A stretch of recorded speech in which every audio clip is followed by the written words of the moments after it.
Terminou hoje a mais rápida correção de ações de toda a história lá nos Estados Unidos, com os índices lá hoje voltando a subir. O Ibovespa também encontrou o caminho de alta. Eu sou Gustavo Ferreira, repórter do ValorInvest.com. Começa agora o seu saldo do dia 9 de setembro de 2020, em que o Ibovespa encerrou o dia com uma alta de 1,24%, de volta à faixa dos 101 mil pontos. O dólar comercial, por sua vez, enquanto o Ibovespa devolveu a queda de ontem, o dólar devolveu hoje a alta. O dólar aqui no Brasil caía 1,20%, encerrando o dia aos R$ 5,29.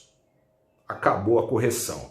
A correção, tecnicamente, acontece no mercado quando o índice despenca 10% do seu último pico. Foi o que aconteceu com o índice Nasdaq em só 3 pregões lá nos Estados Unidos. Se você acompanha lá no ValorInvest.com o dia a dia dessa crise, sabe que apesar de tudo, tá na crista da onda tecnologia. Aumentou muito a penetração de serviços digitais nessa crise, o isolamento social, pularam-se algumas gerações, acelerando a aceitação desses serviços. Com isso, as empresas tiveram grandes aumentos de receitas e as suas ações tiveram valorizações ainda maiores. Tudo que sobe demais cai. Veio rápido essa correção e hoje voltou-se a uma relativa calmaria, muito embora as notícias não sejam lá animadoras. Depois de uma queda muito grande, depois de uma alta muito grande, vem um ajuste. Portanto, esse dia do mercado financeiro, não só aqui no Brasil, mas no mundo todo, com bolsas empinando para cima, com opções de proteção como o dólar perdendo terreno, aconteceu muito mais uma ressaca aí dos últimos pregões do que por notícias positivas. Por exemplo, a pandemia, que vem trazendo medo sobre o ritmo de recuperação do mundo, o investidor está ressabiado com sempre novas ondas de contágio surgindo. Essas novas ondas de contágio continuam assustando. Na Europa, 30 das 50 províncias da Espanha, por exemplo, estão com casos de contágio pela Covid-19 em alta. Reino Unido e Itália, no fim de semana, registraram os maiores picos de contágio desde maio. Nos Estados Unidos, embora a situação esteja mais confortável do que estava em julho, por exemplo, quando 1/5 dos estados americanos tiveram de retroceder no relaxamento da quarentena por causa da volta da Covid-19, nos Estados Unidos a situação está menos pior, mas está alarmante ainda. Na Califórnia e no Texas, por exemplo, tem tido registros de casos na casa dos 3 mil, 4 mil ao dia.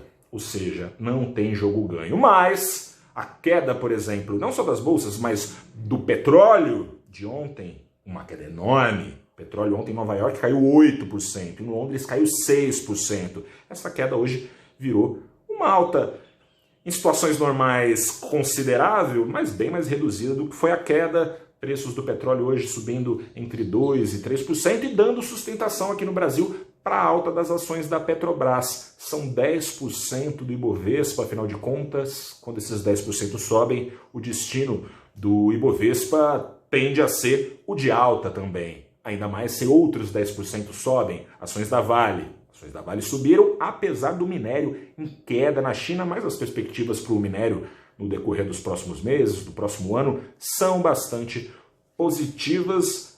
Vale se dando bem, então, nesse dia de ressaca, digamos assim, do baque que aconteceu no mercado nas últimas 3 sessões. Setor bancário, 18% do Ibovespa, hein? Esses 18% aí continuaram patinando mesmo. Como eu dizia, o cenário não é dos melhores. Os bancos vêm recebendo descontos nas suas ações já desde o ano passado.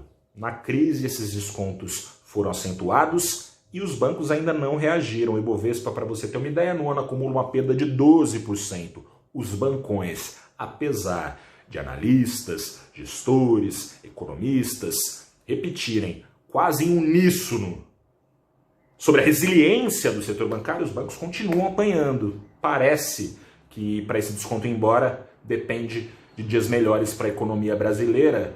Risco fiscal, como você sabe, o endividamento do governo está no centro das discussões no mercado. E a notícia dessa frente hoje não é animadora. O governo entrou em acordo com o Planalto para a derrubada do veto presidencial do presidente Jair Bolsonaro, a derrubada do veto à desoneração da folha de pagamentos de 17 setores em 2021. Trocando em miúdos, desoneração da folha de pagamentos significa que o setor beneficiado com isso não precisa pagar imposto. Se não vai pagar esse imposto, a diferença ali entre entrada e saída do governo vai continuar pressionada, não é mesmo? Apesar disso, teve essa alta hoje nos mercados. Vamos ver amanhã como o mercado reage à agenda nacional. Tem saído notícias também do presidente Jair Bolsonaro reclamando da alta dos preços aqui no Brasil. Acaba de sair a notícia no Valor Econômico, com exclusividade, em primeira mão, que o Ministério da Justiça está pedindo explicação para supermercado que subiu o preço. Na verdade, foi lei de oferta e demanda que subiu, né, gente? O alimento está ficando mais caro em casa, porque as pessoas estão ficando mais em casa. Se compra mais comida para fazer em casa e compra menos fora de casa, é natural que a alimentação doméstica suba o preço.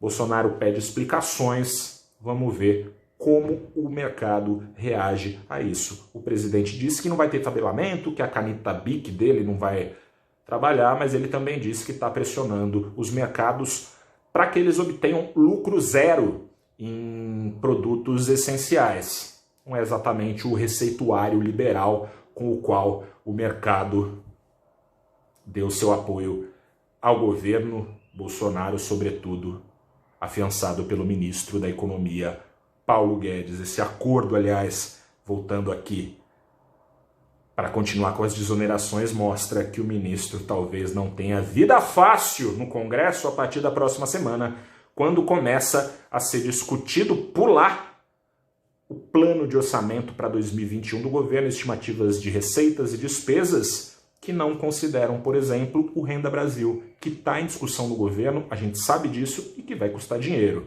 Não está em jogo aqui a necessidade, mas necessário ou não, o programa vai custar dinheiro. Eu sou Gustavo Ferreira, repórter do valorinvest.com. Vamos ver se amanhã te trago uma notícia boa. Não te trouxe tantas notícias boas assim, mas eu acho que a que você mais esperava chegou. Ibovespa para cima, dólar para baixo. Vamos ver como é que vai ser amanhã. Até lá.